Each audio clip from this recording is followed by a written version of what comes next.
반갑습니다. 네, 저는 청년 1단 이하은입니다.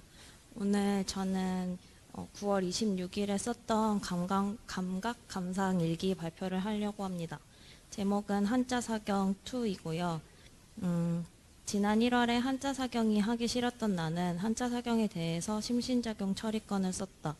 그리고 오늘도 사경을 하면서 감각이 생겨서 이 편을 쓰게 되었다. 오늘 사경을 하다 보니 한자로 써 있음에도 불구하고 아는 한자들이 많이 나와서 신나게 사경을 마칠 수 있었다.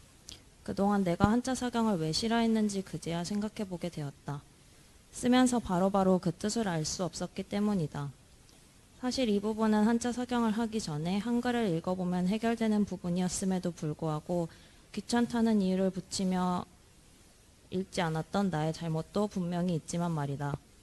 아무튼 그동안은 사경을 하면서 모르는 한자가 더 많았기에 사경이 힘들고 재미가 없었다. 그런데 한자 공부를 하고 한자를 조금씩 외우기 시작하면서 내가 외웠던 한자가 나올 때 그 한자를 읽을 수 있기에 사경을 하면서 그 뜻을 짐작해 볼 수 있을 때 그 즐거움이 굉장히 크다는 것을 알게 되었다. 오늘 토요법회에서 세운 교무님께서 수양하는 것이 즐겁지 않으면 그것은 자기 착취를 하고 있거나 잘못된 방법으로 하는 것이라는 말씀을 해주셨다. 나는 사경을 하는 것으로 요란한 마음을 다스리는 것을 좋아하는 한편 한자를 쓰는 것은 썩 좋아하지 않았고 그렇다고 한자 공부를 제대로 했던 것도 아니기 때문에 잘못된 방법으로 수양을 하고 있었던 것이라는 생각이 들었다.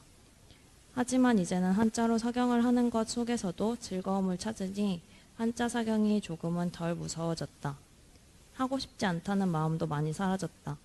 다음부터는 어떻게 한자 사경을 대해야 할지도 알게 되었다. 그렇게 힘들게 때로는 하고 싶지 않다는 생각에 사경을 멈춰가면서 한자 사경과 고군분투해왔는데 거북이처럼 느리더라도 포기하지 않고 썼더니 이제 한자 사경을 할 날이 얼마 남지 않게 되었다. 또 하면 역시 되는구나 라는 생각이 들었다. 한자 사경 처음에 성욱 교무님께서 쓰라고 하셨을 때는 그냥 교무님께서 쓰라니까 쓰는 거지라는 마음으로 썼는데 이제는 어느 정도 내 의지로 쓰고 있고 즐거움도 찾았다. 한자 사경을 통해 얻는 것이 생각보다 꽤 많다. 대소유무의 이치가 밝아진 정도를 스스로 대조한 거를 살펴보면 1. 한자 사경을 하다가 아는 한자가 나와서 즐거워하는 나의 모습을 보면서 수양도 그 속에서 나의 즐거움을 찾아야 진정으로 할 수 있다는 유무자리의 이치가 밝아졌다. 2. 한자를 몰라서 한자 사경이 싫었을 때와 한자를 알아서 한자 사경에 즐거움이 생긴 모습을 보면서 싫고 즐거움의 이유가 생기는 일과의 이치가 밝아졌다. 3. 한자 사경을 오래 하기는 했지만 끝이 보이는 모습을 보면서 무슨 일을 하든지 포기하지 않고 끝까지 하면 해낼 수 있다는 대자리의 이치가 밝아졌다. 이상으로 일기 발표 마치겠습니다. 감사합니다. 감정을 하겠습니다. 한자 사경에 대한 감상을 적었습니다. 일단 한자 사경에 대해서 재미를 느끼게 돼서 일기를 들으면서 좀 즐거웠고요. 일기 내용을 간단히 다시 보면 잘 모를 때는 재미없고 하기 싫었던 한자 사경이 점점 알아질수록 재미있어졌고 또 끝까지 할 수 있는 힘이 생겼다. 그리고 한자 사경과 수양을 연결시켜서 즐겁게 수양하는 것이 바른 수양임을 알게 되었고 한자 사경도 그렇게 해야겠다는 그런 감사한 듯 합니다. 알면 재밌죠. 알아갈수록 재밌는 것 같습니다. 처음에 모른다고 포기하면 영영 멀어지게 되죠. 우리 마음 공부도 그런 것 같고요.